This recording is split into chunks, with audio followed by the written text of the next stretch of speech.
સુરત સહારા દરવાજા સ્થિત એનટીએમ માર્કેટની કોર્ટ્સવેર શોપમાં થયેલી ₹14.70 લાખની ચોરીમાં સલાબતપુરા પોલીસે નોકર સહિત 3 આરોપીઓની ધરપકડ કરી હતી. પોલીસે આરોપી પાસેથી રોકડ ₹3.27 લાખનો મુદ્દામાલ કબજે કર્યો હતો. રિંગ રોડ એનટીએમમાં આવેલી ફિટ્સવેર શોપમાં 6 મહિનાથી નોકરી કરતો બિહારી યુવકે 2 સાગરીતોની પોતાની પાસે રહેલી દુકાનની ચાવી આપી રોકડા ₹14.70 લાખની ચોરી કરવાના ગુનામાં 2 સાગરીતોને ઝારખંડથી દબોચી લેવામાં આવ્યા હતા. બે પૈકી એક પાસેથી રોકડા ₹3.27 લાખ કબજે કરવામાં આવ્યા હતા. સીસીટીવી ચેક કરતા દુકાનના ચાવીથી શટર ખોલી ચોરી કરવા આવેલા 2 શખ્સ દેખાઈ આવ્યા હતા. દાદર પર તેમનો જ નોકર ગુરુકુમાર કમાતસિંહ સૂર્યવંશી બંને તસ્કરોને મળતો અને ચાવી આપતો દેખાઈ આવ્યો હતો.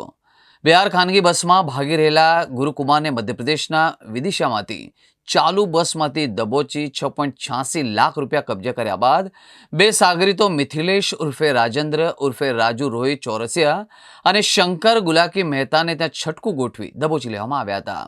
મિથિલેશ પાસેથી ચોરીમાં ગયેલી રોકડ પૈકી ₹3.27 લાખ મળી આવ્યા હતા. શંકર પોતાના હિસ્સાની રોકડ મની ટ્રાન્સફરની ઓફિસે જઈ બેંકમાં જમા કરાવી દીધા હોવાનું જણાવ્યું હતું અને તેના બેંક એકાઉન્ટની પણ હાલ પોલીસે તપાસ હાથ ધરી છે. સલાબતપુરા પોલીસ સ્ટેશન વિસ્તારમાં આવેલ એનટીએમ માર્કેટ જે છે ત્યાં 3 તારીખના રોજ રાત્રે 9:30 થી 9:45 વાગ્યાના સુમારે જે માં કિડ્સવેર કરીને દુકાન છે એમાં ચોરીની ઘટના બનેલી હતી.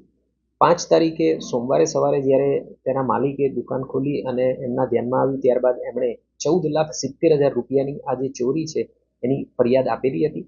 આ ફરિયાદ દાખલ કર્યા બાદ તાત્કાલિક ધોરણે પોલીસે અલગ અલગ ટીમો બનાવી સીસીટીવી કેમેરા, હ્યુમન ઇન્ટેલિજન્સ અને બાતમીદારો મારફતે તપાસ ચાલુ કરી. તાત્કાલિક ધોરણે ધ્યાનમાં આવ્યું કે આ દુકાનમાં જે એક કામ કરી રહેલ શખ્સ છે ગુડ્ડુકુમાર કામતાસિંહ ચંદ્રવંશી, એણે આ ચોરીમાં ભાગ ભજવેલો છે અને એની સાથે અન્ય 2 માણસો પણ આમાં ચોરી કરતા હતા દુકાનમાં આવીને એ દેખાયું હતું.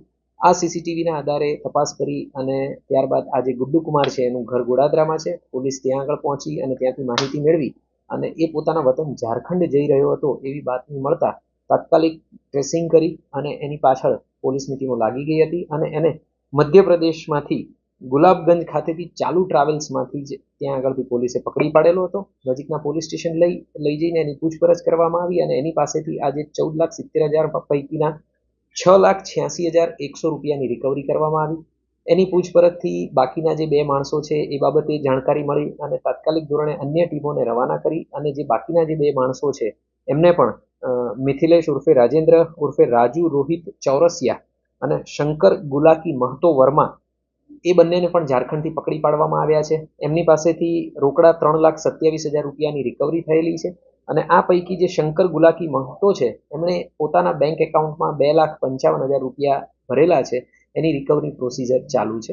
આ 3 આરોપીઓ જે છે એમની અટક કરી લેવામાં આવેલી છે અને આ ઉપરાંત અન્ય 2 આરોપીઓના પણ તપાસ દરમિયાન નામ ખુલેલા છે, જેમાં એક દિનેશ બિહારી અને બીજા ગોલુ ઉર્ફે ગુરુદયાલ યાદવ જે છે એ બંને પણ ઝારખંડના નિવાસીઓ છે. આ લોકો પણ આ ચોરીમાં સંડોવાયેલા હતા એ હકીકત હાલે ધ્યાનમાં આવેલી છે.